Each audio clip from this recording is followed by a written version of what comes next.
Hollow Purple Gojo is perhaps one of the most important characters for clearing Illusory Tower, and I know a lot of people are going to want him and or try to get him. So today we're going to talk about what skills you want to upgrade on him first, what teams you want to run him on, and then of course what recollections you want to run on this character as well. So starting by talking about his kit and what he can do. So he does leave the field after 7 turns, and then when he performs a Black Flash, he increases his own critical hit rate, which is pretty good for damage. A Gojo that can hit crits and have a Black Flash is very solid. His skill 1, You Can Handle It Right, deals 280% melee taijutsu damage to the selected enemy with a great critical hit chance. That's actually really good, and I'll explain why when we get to the recollections, but I think that is very solid. And his skill 1, in my opinion, is a very hard hitting skill, a very decent skill, and it also is a debuff skill as well, which is amazing. So it decreases the selected enemy's taijutsu and jujutsu damage by 15% for 2 turns at level 1. At level 10 that stays the same, but his overall damage goes up. For skill 2, Composure of the Strong, increases the selected enemy's damage received by 23.7% for 2 turns. This is also a very good skill. Increases the selected enemy's damage by 10% for 1 turn. Increases your own damage though by 54.8% for 2 turns. Now the cool thing about this move that makes it really good is that now, unlike the blue Gojo, this skill helps more than just himself, because it debuffs the enemy or makes them receive more damage while also buffing himself, which is really unique. And then at level 10 the percentages go up, of course. So basically Gojo is doing an extra 100% damage each time he uses this skill. He will allow, like, it lasts for 2 turns, it's not a damage skill, but the next turn he'll do an extra 100% damage because of this skill right here. And additionally, your other characters on the team will do an extra 30% damage because of this Gojo. So that's really good. This skill is a very good skill, and for an attacker or character like this to have such a good debuff and buff skill, it's amazing. His skill 3 is Let's Start With You, increases own break damage by 100%. I almost said Black Flash damage. Deals 222% range jujutsu damage to the selected enemy for 4 hits. Decreases the selected enemy's damage by 10.5%, meaning they won't do 10.5% of damage to you, so it helps you survive a little bit more for that 1 turn that you use this skill. The break damage is nice, of course. The 4 hits, I feel like this damage kind of leaves a little bit to be desired, at least in my testing of the character. So because the skill lacks a little bit of damage, it's not my favorite skill, but it's still a decent skill overall. And then last but not least, for his skills, his ultimate Hollow Technique Purple deals 1000% range jujutsu damage to all enemies, just like the other Gojo. However, this one decreases all enemies' ultimate count gauge by 2, which can be absolutely massive, and then he leaves the field though is the downside. So anytime you use this Gojo's ult, he leaves the field immediately afterwards, unlike blue Gojo, who just leaves after 7 turns. If you use this ultimate on turn 3, right, because you go for an ultimate faster, then he leaves the field after turn 3. So you have to be very careful with how you use this character and how you use his ultimate. He does have the strategic retreat, just like other Gojo, where he leaves after 7 turns, and then he also has the limitless technique, where at the start of the battle he has attack immunity on himself, so he can't be attacked unless within a domain. So this Gojo is very good. But let me show you guys what teams he can fit on and the recollections and everything else.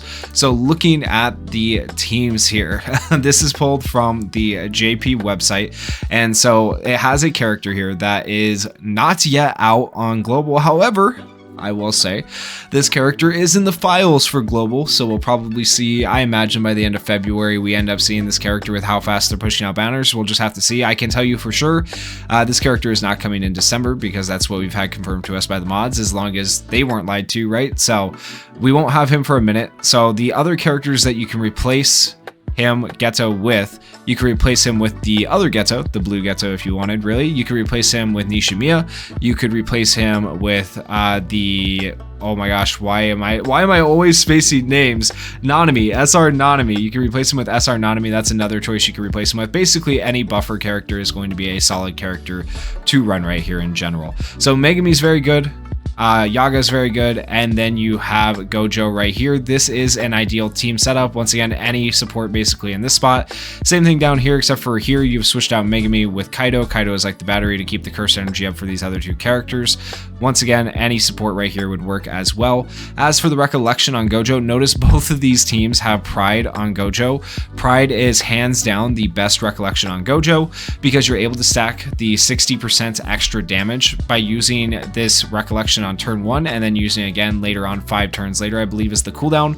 And so you can get 120% extra damage on this Gojo for his ultimate turn, and hopefully with that ultimate turn of 120% boosted damage plus the boosted damage from these 3 characters, whoever those supporters might be, will allow Gojo to just do a massive nuke with his ult and hopefully end the battle before he, leaves, because he leaves when you use your ultimate on a turn. So keep that in mind. Additionally, Gojo can self-buff himself, and so it's just a bunch of buffs on this Gojo and allows him to absolutely nuke stages. And on Illusory Tower, I almost said Hall of Illusions, man, I'm all over the place, going back to Black Clover.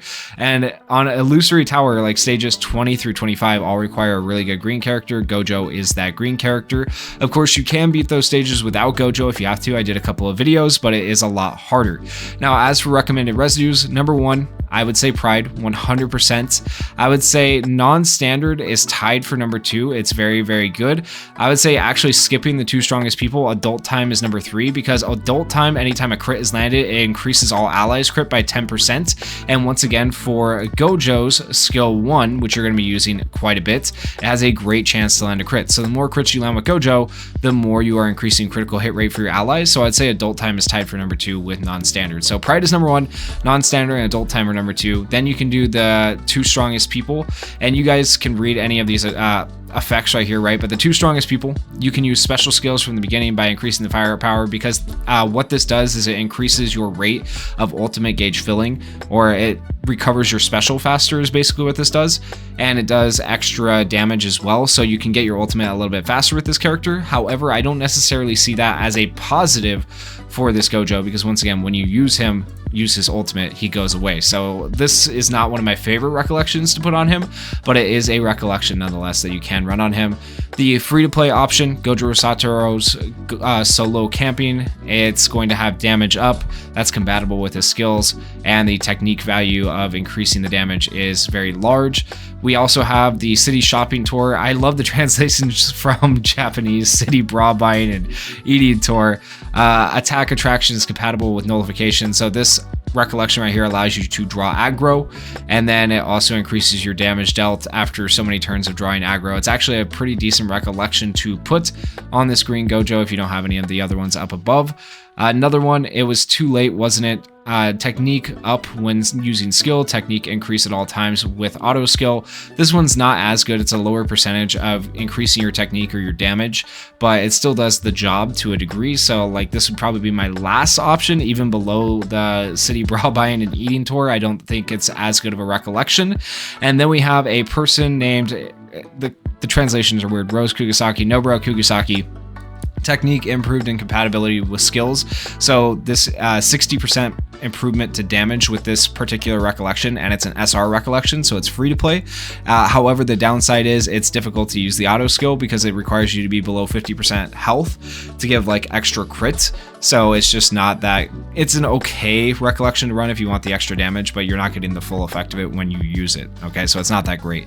And then last but not least, a rare Recollection. If you just need to use this Gojo for attack nullification, you can run this one, and it will draw aggro for 2 turns and protect your team. So like you've probably seen people using the SSR versions of Recollections that draw aggro. Well, there's a rare one out there that draws aggro for 2 turns. It just doesn't do anything else. That's all it does.